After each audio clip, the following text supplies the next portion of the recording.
So ngayon po ay pupunta na naman po tayo sa aking garden at nandito na nga po tayo. At bago ko po simulan ang pagtuturo sa inyo sa aking munting garden ay please like, comment and subscribe po sa aking channel.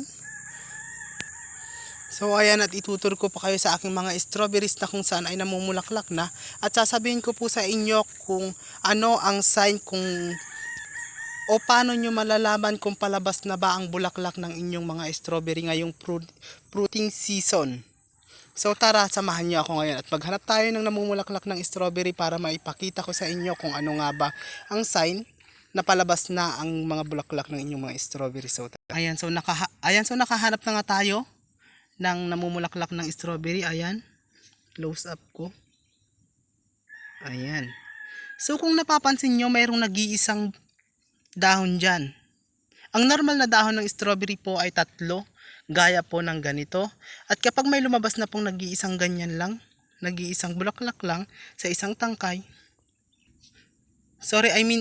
nag-iisang dahon sa isang tangkay, ibig sabihin po niyan, maghintay lang po kayo ng 3 araw hanggang 4 na araw, lalabas na po ang bulaklak ng inyong strawberry tulad po nito.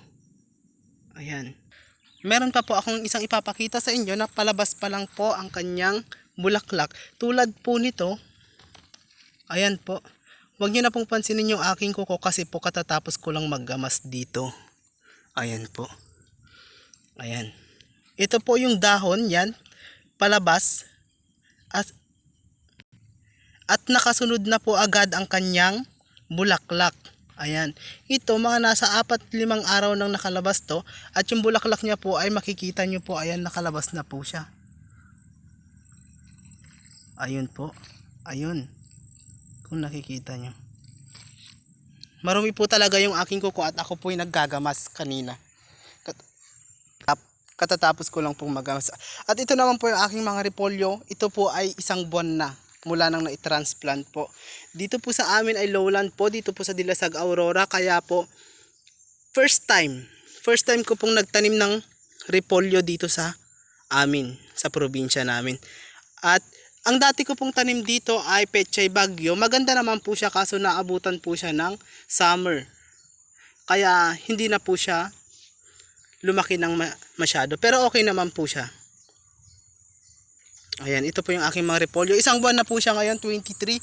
January 23 nung naitanim ko siya, February 23 na. So, 1 buwan na siya ngayon. Ayan, may mga another strawberries pa po yan. 1 row pa po yan. 1 plat. At ito po yung sibuyas. Sibuyas na, ang tawag po namin dito is lasuna. Yung maliliit po na nagsasanga po siya. Marami po siyang bulb sa isang puno. Ayan po. 1 bulb lang po na maliit ang tinanim ko dito pero nagkaroon po siya ng maraming bulb. Ganito po talaga tong sibuyas na to. Ang tawag po namin dito is lasuna or yung native na sibuyas. Ngayon, nagpaparami po ako niyan kasi po wala na pong masyado ngayong ganyan na sibuyas sa atin. Ito po ang ginagawa po namin dito. Pag na-harvest po namin, pinipickled po namin. So ito yung 1 batch ng repolyo. Ayan po. At yung aking sitaw po ay ayan. Namumunga na naman po siya ulit.